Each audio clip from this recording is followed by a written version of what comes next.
Good evening. IDFC first bank के बारे में जो 590 करोड़ का फ्रॉड डिटेक्ट हुआ है चंडीगढ़ के उनके ब्रांच में, उसको इस वीडियो में डिटेल में एनालिसिस करेंगे। अगर आपके पास आईडीएफसी शेयर बैंक के शेयर्स है तो इमीडिएटली आपको क्या करना चाहिए, इसको भी एनालिसिस करेंगे। और जो ये फ्रॉड है उसको आईडीएफसी फर्स्ट बैंक ने ही पूरे स्टॉक एक्सचेंजेस को बताया है। और हरियाणा गवर्नमेंट के साथ जो इनके लिंक्ड अकाउंट थे, उनके यहाँ पर इरेगुलरिटीज पाई गई है। तो इसको डिटेल में समझने की कोशिश करेंगे। बैंक ने इसके ऊपर केपीएमजी को थर्ड पार्टी एक ऑडिटिंग फर्म है उनको अपॉइंट किया है पूरे फॉरेंसिक ऑडिट के लिए। 4 लोगों को वहाँ पर सस्पेंड भी किया है, उनके जो एम्प्लॉइज़ हैं। पुलिस कंप्लेंट फाइल की गई है। तो थोड़ा-सा ही एक इरेगुलरिटी का मामला है, इसको डिटेल में समझने की कोशिश करेंगे। इस वीडियो को एंड तक देखना so that you will analyse कि हमें किस तरीके से ये एनबीएफसीज़ और जो बैंक्स होते हैं, जहाँ पर ऐसे फ्रॉड्स के जब केसेस आते हैं, तो हमें किस तरीके से रिएक्ट होना होता है। कंपैरेटिवली अगर दूसरे किसी सेक्टर्स के जो शेयर्स होते हैं, उनके यहाँ अगर इरेगुलरिटीज पाई जाती है बैंक में, तो बहुत बड़ी दिक्कत आती है। शॉर्ट टर्म में मार्केट बहुत बुरी तरीके से इसको रीगेन करता है या वोलाटाइल रिएक्ट करता है। इसको भी समझने की कोशिश करेंगे। तो थोड़ा सा हम वीडियोस के ऊपर चलते हैं, स्क्रीन के ऊपर। तो ये जो फ्रॉड डिटेक्ट हुआ है, हरियाणा गवर्नमेंट के कुछ अकाउंट्स थे आईडीएफसी फर्स्ट बैंक में। बहुत सारे चीज़ों के लिए होते हैं गवर्नमेंट बैंक्स जहाँ पर फंड करती है। और उन्होंने एक इंटीमेशन दिया बैंक को कि ये अकाउंट बंद कर दो और हमें फंड ट्रांसफर करने हैं। तब जाके आईडीएफसी फर्स्ट बैंक उस अकाउंट को देखने लगी, तो उनको समझ में आया कि जो डिपॉजिट है बैंक में, बैलेंसेस है, तो वहां पर थोड़ी सी गड़बड़ है। और वो गड़बड़ जो है वो 590 करोड़ की है। तो ऐसा नहीं है कि ये 590 करोड़ का पूरी तरीके से लॉस हो चुका है बैंक को। अभी बैंक अभी इसमें इन्वेस्टिगेशन कर रही है, इंटरनल इन्वेस्टिगेशन होगी, थर्ड पार्टी की इन्वेस्टिगेशन होगी। और इस 590 करोड़ को पूरी तरीके से रिकॉल या पूरी तरीके से रिकवर करने की कोशिश की जाएगी। क्योंकि ऐसा नहीं है कि बैंक में जो डिपॉजिटर है उनका पैसा कहीं इरेगुलर इधर उधर हुआ है। ये तो गवर्नमेंट का है, हरियाणा गवर्नमेंट के रिलेटेड ये इशू है। और हरियाणा गवर्नमेंट ने भी अभी इस वीकेंड के ऊपर एक नोटिफिकेशन जारी करके एयू स्मॉल फाइनेंस बैंक और आईडीएफसी फर्स्ट बैंक के साथ उनके जो अकाउंट्स थे उनको फ्रीज किया है। और उनके साथ मतलब इन दोनों बैंक को डीपार किया है to do any business with the government. तो ये भी बड़ी न्यूज़ है। इसका क्या इम्पैक्ट हो सकता है, इसको भी हमें एनालिसिस करना होगा। कल आईडीएफसी फर्स्ट बैंक में एक कॉन कॉल रखा है। कल सुबह मंडे को 8 बजे ये कॉन कॉल होगा। तो वहाँ पर मैनेजमेंट पूरी तरीके से क्लैरिटी दे पाएगा कि ये किस तरीके का फ्रॉड है और इसके किस तरीके से इम्पैक्ट हो सकते हैं। So I will give the credit to IDFC first bank की मार्केट शुरू होने के पहले ही इन सारी चीज़ों को वो क्लैरिफाई करना चाहते हैं, सो दैट स्टॉक के ऊपर अभी तक का इम्पैक्ट लग रहा था कि 10% लोअर सर्किट के ऊपर खुलेगा। लेकिन उस तरीके से चीज़ें नहीं नजर आती है, क्योंकि नॉर्मली क्या होता है कि अगर आपने इसके पहले कोटक महिंद्रा बैंक के भी फ्रॉड्स के केसेस देखे थे, एक शॉर्ट टर्म पेन आता है बैंक में 2-3 क्वार्टर्स के लिए।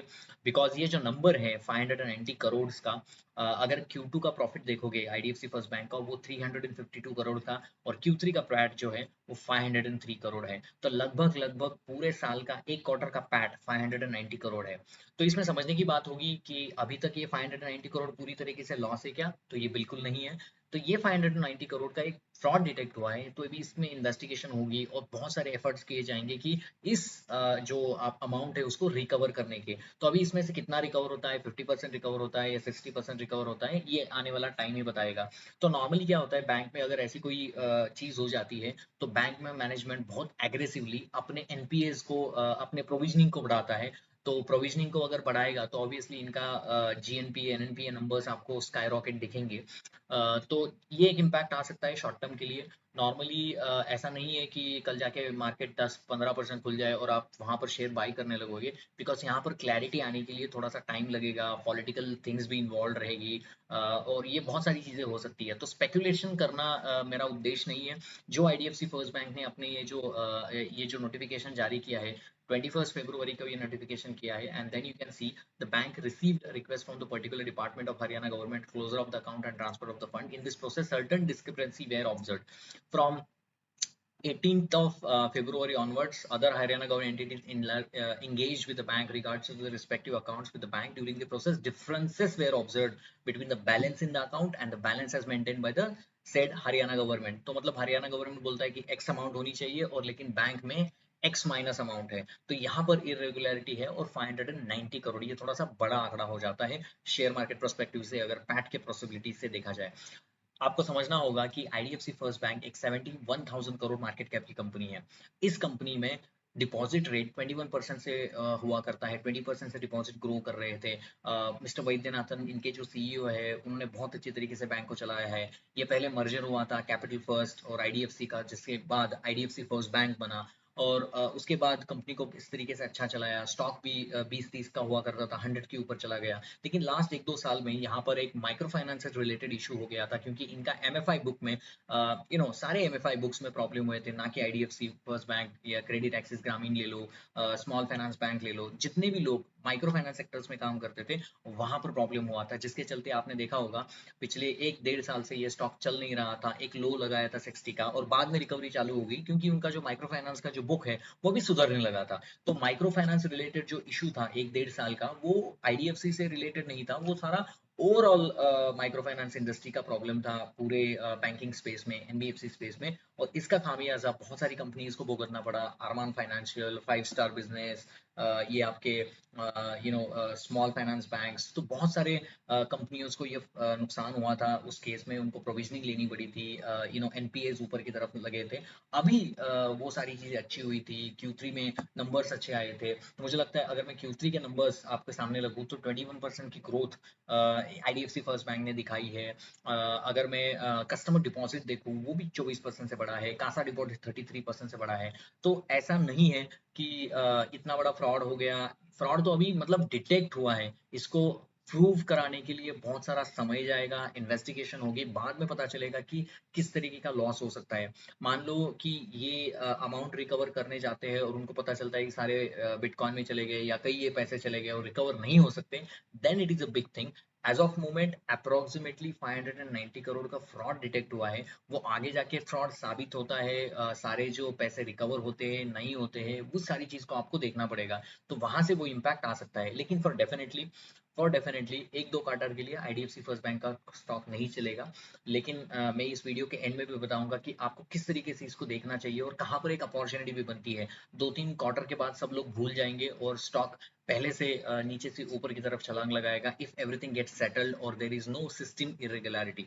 नाउ आपको एक चीज समझना पड़ेगा, एक ऐसी बैंक जहां पर 20% से डिपॉजिट बढ़ रहा है, जिनके कासा डिपॉजिट अच्छे हैं, जिनके माइक्रो फाइनेंस का जो इश्यू चल रहा था वो पूरी तरह से समाप्त हो चुका है। उन्होंने जो पैट की ग्रोथ दिखाई है इस क्वार्टर में, मतलब जो Q3 का क्वार्टर हुआ, वो काबिले तारीफ है। यहाँ पर आप देखो 46% से 43% से क्वार्टर ऑन क्वार्टर पैट बढ़ा है और 48% से क्वार्टर ऑन क्वार्टर पैट बढ़ा है। तो 503 करोड़ का पैट यहाँ पर कंपनी ने रजिस्टर किया है। ये पैट की ग्रोथ ज्यादा क्यों आई है? क्योंकि लास्ट ईयर जो एमएफआई रिलेटेड इश्यूज थे वहां पर पैट बहुत ही निगेटिव आता था। तो ऑब्वियसली अगर आप लोअर बेस से कंपेयर करोगे तो ये पैट आपको ज्यादा दिखेगा। अभी माइक्रो फाइनेंस का पूरी तरीके से प्रॉब्लम 90-98% खत्म हो चुका है and the company is growing their deposit well, company is growing their PAT well. इसीलिए आपने देखा होगा स्टॉक 50-60 का स्टॉक अभी 82-84 के लेवल पे गया था, क्योंकि माइक्रो फाइनेंस का जो प्रॉब्लम है वो खत्म हो गया था। लेकिन अब ये नया इशू आ गया है।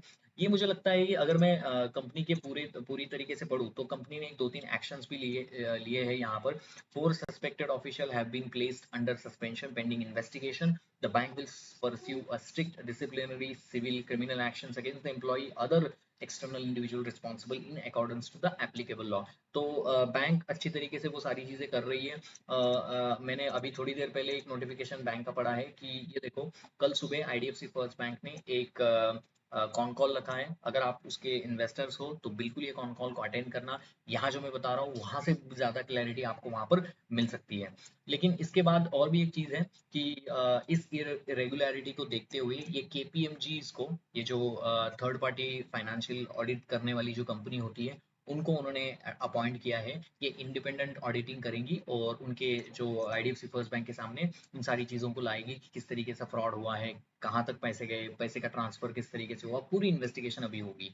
लेकिन हमें एज ए इन्वेस्टर सबसे इंपॉर्टेंट चीज करनी है कि हमें ये समझना पड़ेगा ये सिस्टम रिलेटेड इशू है या बैंक का मैनेजमेंट आके कहता है सिर्फ ये चंडीगढ़ ब्रांच के रिलेटेड इशू है। कोई सिस्टम इरेगुलरिटीज नहीं है, क्योंकि अभी आरबीआई भी इनके ऊपर सख्त एक्शन ले सकता है। इनके जो गवर्नेंस चीज़ें हैं इसको भी मॉनिटर करेगा। बहुत सारी अभी चीज़ें होंगी, आरबीआई के ऊपर से भी कमेटी बैठेगी and all that things will happen. इसीलिए स्टॉक जो है, honestly if you ask me, the stock will be under pressure for certain amount of time. But अगर ये सिस्टम रिलेटेड इशू नहीं है, ब्रांच रिलेटेड थोड़ा सा इशू है और सारे जो पैसे हैं वो रिकवर हो जाते हैं, देन आई थिंक आफ्टर एक दो क्वार्टर के बाद स्टॉक भी वापस चल सकता है। लेकिन इट ऑल डिपेंड्स अपॉन कि क्या चीज़ें निकल के सामने आती है ऑडिटर से, और मिस्टर वैद्यनाथन कल कॉन कॉल में आके क्या कहते हैं, इसमें बहुत सारी चीज़ें डिपेंड करेगी। अगर आईडीएफसी के थोड़े से चार्ट को मैं देखूँ, तो ये जो स्टॉक है, अगर मैं इसको पूरी तरीके से इनलार्ज करूँ, तो ये देखो, ये 20-30 का हुआ करता था, एक 100 का हाई लगाया 2023 में। और 2023 के बाद सितंबर 2023 से लेके फरवरी 2025 तक, मतलब ये स्टॉक गिरता ही गया। एक तो वैल्यूएशंस ऊपर से खराब हो चुके थे, और दूसरी चीज इस स्टॉक में हुई थी कि एक माइक्रो फाइनेंस से रिलेटेड इशू हुए थे। चेन्नई में फ्लड आया था और इनका जो एमएफआई बुक था, जहां से इनको सबसे ज्यादा यील्ड मिलता है, उसमें प्रॉब्लम्स आई थी, क्योंकि माइक्रो फाइनेंस में पूरा इंडस्ट्री रिलेटेड प्रॉब्लम्स है, जिसकी वजह से उनको सबसे ज्यादा जीएनपीए करना पड़ा, प्रोविजनिंग करनी पड़ी, जिससे जीएनपीए के नंबर्स बढ़े। अगर किसी को ये समझ नहीं आता है तो मेरे पुरानी वीडियोस आप जाके देख सकते हो कि प्रोविजनिंग क्या होती है, जीएनपीए के क्या होता है, इसका किस तरीके से इम्पैक्ट प्रॉफिटेबिलिटी के होता है, रेगुलेशंस क्या होते हैं आरबीआई के, इसको आपको थोड़ा सा डिटेल में समझना पड़ेगा। इस वीडियो में हम थोड़ा सा मतलब आईडीएफसी फर्स्ट बैंक को लेकर डिस्कस कर रहे हैं, ना कि fundamentals of how to study the banks and the NBFC. तो यहाँ पर एक लो लगाया मार्केट ने, क्योंकि 1 अप्रैल का जब कॉन कॉल हुआ था, उसी दौरान तो मार्केट के मैनेजमेंट ने आके कहा था कि हमारा माइक्रो फाइनेंस जो इशू है, एक सादा क्वार्टर रह सकता है, उसके बाद खत्म हो सकता है। तो इसलिए यहाँ से बाइंग आई, मार्केट अभी ऊपर की तरफ गया, 80-85 का हाई लगाया। लेकिन अभी मुझे लगता है कि मार्केट थोड़ा सा नीचे की तरफ डीरेल करेगा। लेकिन इसमें सबसे बड़ी चीज देखने वाली ये है, क्योंकि ये गवर्नमेंट रिलेटेड चीज है और पॉलिटिकल थोड़ा सा ये चीज हो सकती है, इसीलिए स्टॉक में थोड़ा सा हैंगओवर बना हो सकता है। So it is very hard to say that what will happen, that market will react in which way after the con call and all that. But as a investor I will be telling you, if you have any position in the IDFC First Bank, if you get an opportunity to sell some of your shares, then keep turning and keep cutting your positions, because we never know कि ये चीज़ें कहाँ तक escalate हो सकती है। क्योंकि जब ऑडिट होगा और आरबीआई का भी ऑडिट होगा, सारी चीज़ सामने आएंगी, तो पता चलेगा कि कोई अगर सिस्टम रिलेटेड इशू है, वो सारा अक्रॉस द बैंक कोई इशू है, then it will be a bigger issue than we all are expecting. तो इसीलिए स्टॉक में एक डी रेटिंग बहुत लंबी समय से आ सकती है। So it is very fair and to cut your positions and keep minimal position onto it, unless you get a very big clarity from Mr. Vaidyanathan in tomorrow's con call. So इस con call को पूरी तरीके से देखना। अगर पूरी तरीके से क्लैरिटी आती है और स्टॉक पहले 5 मिनट में रिएक्ट करता है ग्रीन की तरफ, और थोड़ा सा 1-2% निगेटिव होकर बंद हो जाता है पूरे इसमें, तो मुझे ऐसा लगता है कि मार्केट ने थोड़ा इस चीज को पॉजिटिवली लिया, मतलब जो इशू था वो सॉर्टेड हो चुका है, और Vaidyanathan is bringing the positivity into the market. तो इस चीज को थोड़ा सा हम समझने की कोशिश करना होगा, क्योंकि मार्केट में क्या होता है कि एनबीएफसी जो स्पेस होता है या बैंक का जो स्पेस होता है, यहाँ पर अगर फ्रॉड का नाम सुनते ही इन्वेस्टर भागने लगते हैं, तो वो बात आपको समझनी पड़ेगी। इसके पहले आपने देखा होगा कि कल्याण ज्वेलर, जो मतलब यहाँ इससे से कोई रिलेटेड नहीं है, लेकिन थोड़ा सा एक फ्रंट रनिंग की केस वहां पर आई थी, और जिसके चलते स्टॉक ने देखा है कि बहुत सारा डाउन टर्न बहुत लंबे समय के लिए हमने वहां पर देखा है। So it need to be very careful about this stock. अगर ये स्टॉक, अगर मैं आज की वैल्यूएशंस की बात करूं, स्टॉक के वैल्यूएशंस के ऊपर आते हैं, 45 का पीई है, पीई की तो देखते नहीं है, तो बुक वैल्यू 54.5 है, तो लगभग ये प्राइस टू बुक 1.53 का है। अगर ये बैंक आपको फिर से, अगर इशू सॉर्ट आउट हो जाते हैं, 0.7 0.8 book to value, price to book valuations में मिलती है, so I think it will be a good levels to again to see. But मैं फिर से कह रहा हूँ, वी नीड टू सी कि बैंक का कहना क्या है, किस तरीके से ये सिस्टमेटिक इशू नहीं है और बैंक रिलेटेड इशू है। तो ऐसा नहीं है कि 590 करोड़ का फ्रॉड हुआ है तो 590 करोड़ का लॉस इनको लेना पड़ेगा। Obviously bank will try to recover those monies, if it get recovered then everything goes well along the line. थोड़ा सा नेगेटिव सेंटीमेंट्स स्टॉक के ऊपर रह सकता है, क्योंकि यहाँ पर मुझे लगता है कि बहुत सारे एफ भी इन्वॉल्व है। यस, एफ का भी यहाँ पर पैसा लगा हुआ है। देखो 36% एफ यहाँ पर है, यहाँ पर अगर इन्वेस्टमेंट की बात करूँ तो करंट फ्री इन्वेस्टमेंट का है, प्लैटिनम इन्वेस्टिक का पैसा लगा हुआ है, ओडीसी का पैसा लगा हुआ है। So it will be very interesting. Goldman Sachs ने भी थोड़े बहुत पैसे यहाँ पर गए हैं। टाटा इंडिया अपॉर्चुनिटी फंड का पैसा है। बहुत सारे डीआईआईज इसमें इन्वॉल्व है। देखो एचडीएफसी लाइफ इंश्योरेंस है, बहुत सारे मिड कैप स्मॉल कैप के फंड है, क्योंकि बहुत ही रीजनेबल वैल्यूएशन के ऊपर स्टॉक था। स्टॉक अच्छा कर रहा था, माइक्रो फाइनेंस का स्टॉक, चीजें अच्छी हो रही थी, तो obviously it is vital and you can see the new addition has been done by the HDFC. यहाँ पर देखो life insurance of India, HDFC life insurance, ICICI prudential, यहाँ ने नए नए नए अलोकेशन अभी इस रिसेंट क्वार्टर में किए हैं। तो आपको समझना पड़ेगा कि बहुत सारे म्यूचुअल फंड इन्वेस्टेड है, क्योंकि ये स्टॉक भी अच्छा कर रहा था और लिक्विडिटी अच्छी होती है। बहुत स्मॉल कैप के कंपैरेटिवली बहुत सारी जो म्यूचुअल फंड होते हैं, इन सारी चीजों को वो एनालिसिस करते हैं। तो ऐसा नहीं है कि बड़ा फ्रॉड हो गया है and bank will collapse and everything goes down, ऐसा नहीं होता है। Normally bank will regain after some time, लेकिन एक दो क्वार्टर के लिए पेन रह सकता है। ये देखो मैं इसकी बात कर रहा था कि Q2 में 352 करोड़ का प्रॉफिट है, Q3 में 503 का प्रॉफिट है, Q3 लास्ट ईयर में 339 करोड़ का प्रॉफिट था। तो मेरा कहने का मतलब है प्रॉफिट आफ्टर टैक्स इसलिए 48.1 से बड़ा है। तो इंटरेस्ट इनकम 11% से बड़ा है, एक्सपेंस जो है 10% से बड़ा है, ऑपरेटिंग इनकम 12% से बड़ा है। तो मतलब ये 590 का जो वैल्यू है, तो एक क्वार्टर के प्रॉफिटेबिलिटीज के लगभग लगभग बराबर का ये वैल्यू है। तो अगर ये 590 करोड़ रिकवर नहीं होते और पूरी तरीके से बैंक को प्रोविजनिंग लेना पड़ता है आरबीआई गाइडलाइंस के अनुसार, और उनका जीएनपी स्काई रॉकेट हो जाएगा, then it is a big problem. अगर आईडीएफसी को ये 590 करोड़ का लॉस अपने बुक पे ऊपर इमीडिएटली लेना पड़ेगा, then it is a big bad news, and then I don't know when the stock will recover and all of that sting, but मुझे नहीं लगता है कि उसमें से 590 करोड़ इमीडिएटली लेना पड़ेगा, थोड़ा बहुत लेना पड़ेगा and all that, but I think the management is the first one who can clarify all these things. तो समरी ये है, फ्रॉड डिटेक्ट हुआ है, पूरा लॉस नहीं है, रिकंसिलेशन चालू है। ये जो पुलिस केस फाइल हुई है, क्रिमिनल इन्वेस्टिगेशन होगा, एम्प्लॉयज को सस्पेंड वहां पर उन्होंने किया है, थर्ड पार्टी को अपॉइंट किया है, कल कॉल रखा है। तो management is trying their best to inform to their shareholder in a way that whatever the right information is available to them. So ये क्लैरिटी अच्छी लगी। लेकिन अगर सिस्टम रिलेटेड इरेगुलरिटी पूरे बैंक में है, then it is not a good news. और 590 करोड़ अगर पूरी तरीके से प्रोविजनल लेना पड़ा नेक्स्ट क्वार्टर में, then it is a bad news for the company because GNPA's numbers skyrockets and everything profitability for this whole financial year 2026 goes to the down। तो bank profitability में डीग्रो कर सकती है लास्ट ईयर के comparatively. तो ये आपको देखना पड़ेगा और समझना पड़ेगा कि किस तरीके से यहाँ पर डेवलपमेंट बन सकते हैं। There is no buy and sell recommendation from me on this stock. I have mentioned whatever the available information in the public market. तो होप आपको ये वीडियो पसंद आया हो। शॉर्ट ही वीडियो था। बिकॉज शेयर होल्डर्स का क्या होता है कि they normally get very anxious about these things, but you have always have a sell button that you don't have to forget. Whatever these cases are there, after certain time gets solidify and everything settle down, but market जो है short term में बहुत wildly react करता है, specially NBFCs और bank financial related shares को, जहां पर फ्रॉड के केसेस सामने जाते हैं। सो होप आपको ये मेरा वीडियो पसंद आया हो। Please like share and subscribe to your friends and families, और मिलते हैं नेक्स्ट वीडियोज में। Thank you very much guys.